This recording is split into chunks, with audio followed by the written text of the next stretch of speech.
What's going on, guys? Matt here. So today we are looking at the cold steel Pendleton Mini Hunter. Really interesting knife, and I'm really excited to talk about this guy because I've used it for kind of an unconventional purpose, but I think I have an interesting kind of data point to kind of give you based on what I have used this for, not exactly what you would normally use a knife like this for. So I'm really excited to get into that. Real quick, I want to remind you to like and subscribe. Hit that bell icon and just keep up with the content. Got a lot of good knife reviews coming up.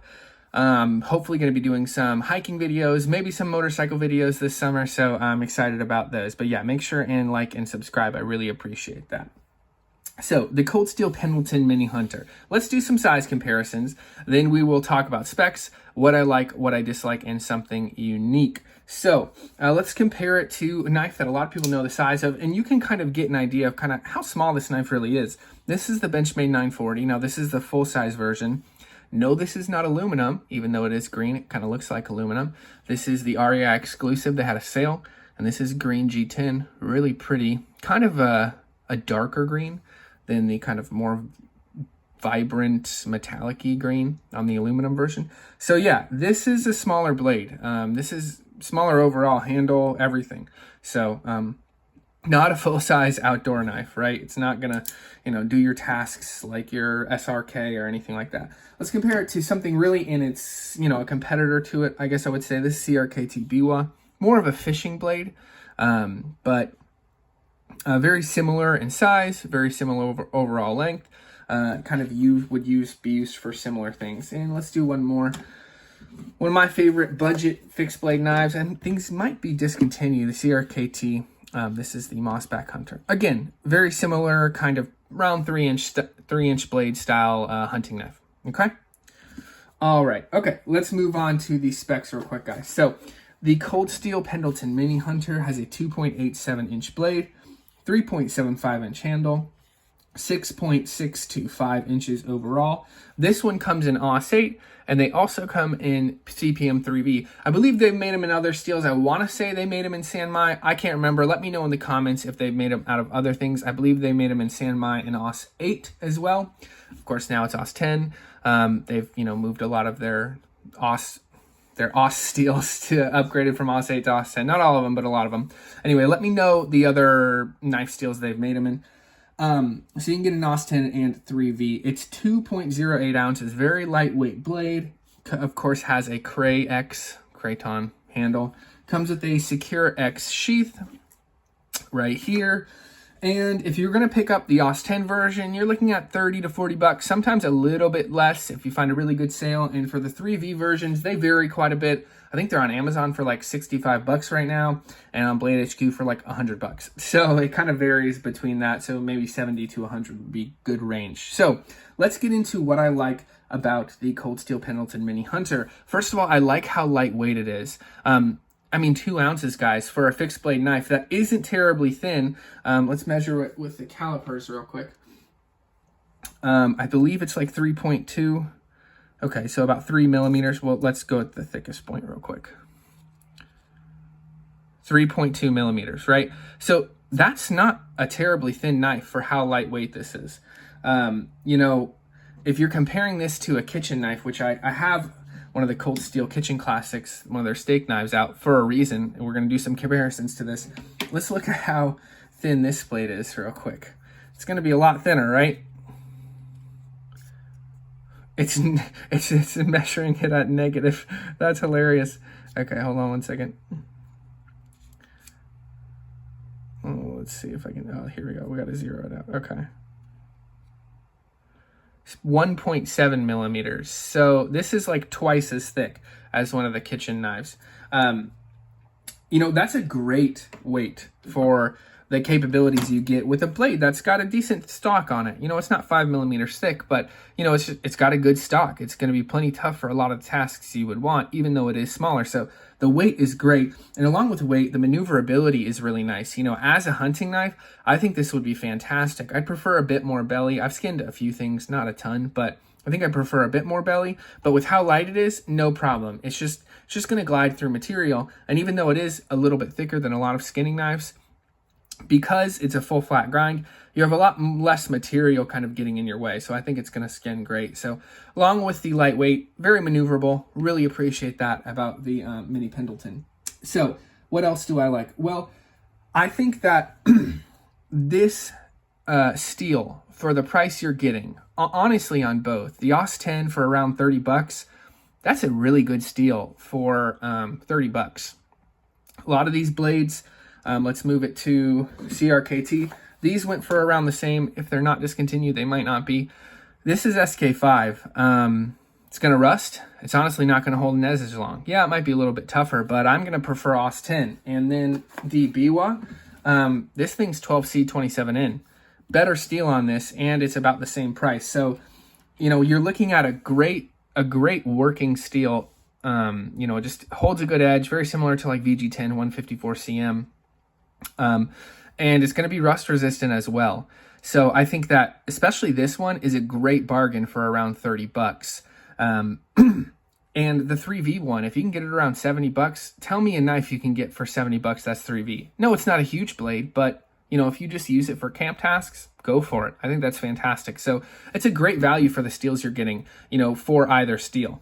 So yeah, I think it's a good value for what you're paying for the steels. And along with that, I want to talk about AUS 10 real quick. I've had some issues with AUS 8 rusting before, but the thing that my wife and I use this for is I actually bought this for her for the kitchen. She just leaves it in the sheath and throws it in the kitchen drawer, and she'll bring it with us if we're going somewhere to a friend's house and she knows she wants to prepare food, or she just uses it in the kitchen. Sometimes it's a little bit better to have a thicker blade if you need to get some leverage and really push down. Sometimes you don't want to put your thumb on the back of that. First of all, it's a little sharper and it can hurt, but second of all, you don't have the leverage with a thinner blade. It's just more flimsy. So if you have a thicker blade like this, you just have a bit more leverage to push down. And this thing slices really well, and that's really all we use it for. And I tell you what, guys, if you want a knife to be used often and get a lot of use, put it in your kitchen. You will use it a ton. So you kind of compare these two. These are very similar knives. Aside from the thickness, blade profile, simple drop point. This has a little bit more forward, a little bit more belly. Handle length is very similar as well. So these are kind of similar blades, and I think it's a great kind of portable kitchen knife as well. So along with AUS 8, I kind of went off on a tangent right there. But yeah, we use this in the kitchen. But along with us using it in the kitchen, you know, I was washing this yesterday, and I washed it off. I didn't dry it. I threw it on the drying rack. And look, there's a tiny bit of rust. That's honestly built up from, you know, before. But really not really any rust. AUS 10 just, it doesn't seem to rust as much as AUS 8. You guys tell me if I'm wrong on that or if you've experienced the same thing, but I think that this is a lot more rust resistant. And honestly, I'd compare its rust resistance to stuff like 4116. Yeah, this rusts a little bit, like you get a little bit of pitting, but it's very similar in its rust resistance. And so I think AUS 10 is just a fantastic steel, especially for what you usually pay for it. So great choice on that. And yeah, this is a great option for being in the kitchen. You can see it's probably gotten scratched by other knives, by some forks. I left it, I remember, on the burner right there, just the tip, so it melted off right there and right there. No problem, right? It's an inexpensive blade, and it's working great for us. And that AUS 10 steel, not very difficult to sharpen, which is also nice. Okay, let's move on. And so last thing I want to talk about is just the price overall. I just think is a good price. Even if we weren't getting then the steels like AUS 10 or 3V, I think that even if we were getting SK5 or 12C27N or even 4116, 30 bucks, perfectly acceptable for a knife like this. So the overall design is really what elevates it, and those steels are just kind of an added bonus. Okay, let's move on to what I don't like. You guys know what was going to happen. You know, for a knife of this price, I guess it's not horrible. It doesn't really have hardly any retention. It comes right out. You know, I guess you could shake it. If you're going to carry this as like a hunting knife or a belt knife around camp, it's perfectly adequate. It doesn't really rub along the edge, so I just don't like Secure X Sheaths anymore. I mean, this one's better than others, again, because it's for an inexpensive knife. My issue with cold steel Secure X Sheaths usually is that they come on all their knives, including their really expensive knives. So for this one, I'm still gonna say it's a negative, just because Cold Steel has left a sour taste in my mouth with their Secure X Sheaths. But for this one, I guess it's not terrible. Anyway, okay, let's move on. One more thing I don't like, and that's the handle length. It's a little bit too small for my hands. I can just get on there if I squeeze my hands, but it's not very comfortable. If I go to grab this naturally, my pinky is indexing right about there. Yes, I have quite large hand, quite thick hands, but if it were about that size, this works perfectly for me. My pinky can get just in before that ramp on the back there, and I can grip this comfortably. So we're looking at literally, I don't know, it's like a couple millimeters. If it was just a couple millimeters longer, it would probably fit my hands. So for most of you guys, it's probably going to be fine, but I don't have long fingers, but I have chunky hands, and so I can't quite get the grasp on it that I would like. Still, it's very comfortable being that Cray X. It's a very comfortable handle, but I just would have liked if it was a tiny bit bigger. Okay, what is unique about this? So I just think this is a great hunting knife, and it's a great hunting knife at a great price. And you guys might be thinking that's not unique. Well, here's the thing. How many hunting knives do you find that are $30 with a, let's say, mid-tier steel, mid to high-tier steel? It's not a high-tier steel. Let's just say mid-tier steel for $30. How many hunting knives do you find that are, over 3 millimeters thick with a high-tier steel for around $70-80?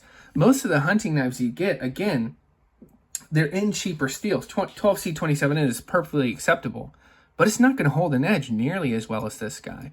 And it's probably going to be maybe a little bit more rust resistant. But I just think it's cool that, you're getting a budget priced blade with, in some cases, mid to premium materials for a great price. So I just think that's really unique, because a lot of these hunting blades, if they have nice materials, they're crazy expensive. They're way too expensive.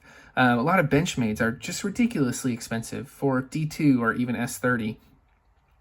And, a lot of others, if they have nice materials, just they are way up there. And I think that it's really cool that Cold Steel has a couple of these hunting blades with really good, high-quality materials for an inexpensive price. So that's what's unique.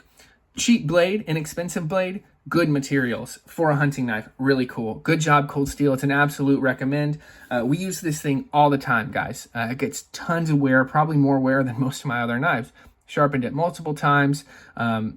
No chipping, really, no chipping. Wow. That's surprising on a kitchen knife. This has a ton of chipping. So we use this thing a ton. We're going to keep using it. And if you want a knife like this, in this size range, it's an absolute recommend. Guys, thanks so much for watching. We'll see you in the next video. Peace.